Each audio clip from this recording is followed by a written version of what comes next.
with Coach Brandon Slate, the Olympic Training Center. Big action week for our wrestling program coming up, and one that we've already had our season start. Yarygin tournament, the U.S. came back with 2 silver medals, a 5th place performance, and some pretty good wrestling. I was curious, as one of the national coaches, your thoughts about how the American freestylers did over at Krasnoyarsk.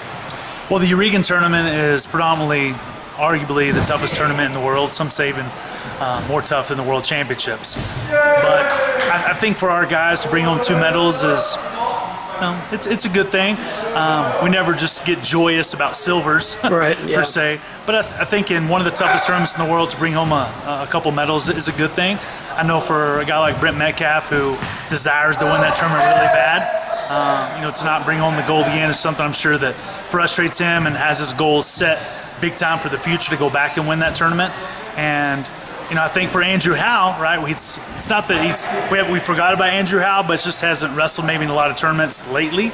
And so to have him go overseas and make the finals, and then in many ways had some bad calls against him, we feel that was very a winnable match. So he kind of proved himself as one of the top 74 kilo guys in the world, and we're blessed at that weight class to have another guy like him prove that he can do well globally. And then I think for the rest of the guys, for Keddy, I know Keddy, he wasn't happy with himself at the U.S. Open, the trials. I know he had a hurt ankle. I know that as a coach. So that was tough to wrestle through those. For him to come back healed up and to go wrestle for a medal there, I think was good for him as well. And, last I know that, Pico, I'm sure, had pretty high expectations for himself going over there. And it was good for him to go to a senior level tournament and realize that there's definitely some areas, as a junior world silver medalist and a cadet world champion, there's still some areas for him to improve upon. So let's look at this week. Dave Schultz tournament coming up, all 3 styles, athletes from around the world. How important is this event for the athletes from the United States who choose to come out here and test themselves? Well, for the Dave Schultz tournament, in my heart, the most important part of this tournament, I think, is to honor Dave Schultz and to keep his memory alive. And so I think it's important that we all continue to do that over the weekend.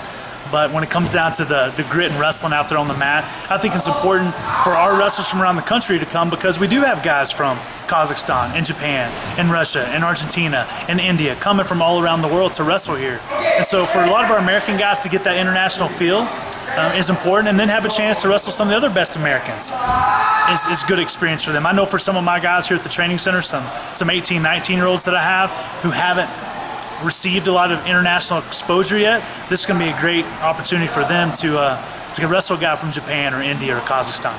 Now, Dave Schultz is in the news a lot because of the release of the movie Foxcatcher. Dave was someone you worked out with. You actually wrestled in some of the early Dave Schultz tournaments, if I remember correctly, when you were still wrestling freestyle. Just your thoughts about Dave when this tournament comes up, and especially the fact that because of the movie, the general public's talking about him a lot. Well, the Dave Schultz International, I believe I wrestled in the very first one. I think it was in 1999, if I remember. Right. And so to be able to have wrestled in the Dave Schultz International before as a competitor, but now to be a coach, to coach these guys, all with the idea and passion of just honoring Dave and allowing his memory to continue to be known, it's really important to me personally. And I was very blessed to be able to wrestle for the Dave Schultz Wrestling Club. So when I went out there on the mat in Sydney, Australia, clearly I was representing Team USA in the red, white, and blue at Texas and representing my home state. But I was also honored to represent the Dave Schultz Wrestling Club. And when I received my medal, they asked me if I wanted to dedicate it to anybody, and I dedicated it to Dave Schultz because of his memory, because of the impact he had on my life. And so now to be able to go to the tournament on Thursday, Friday, and Saturday and continue to honor him is a really special thing. Outstanding. Thank you, Mark.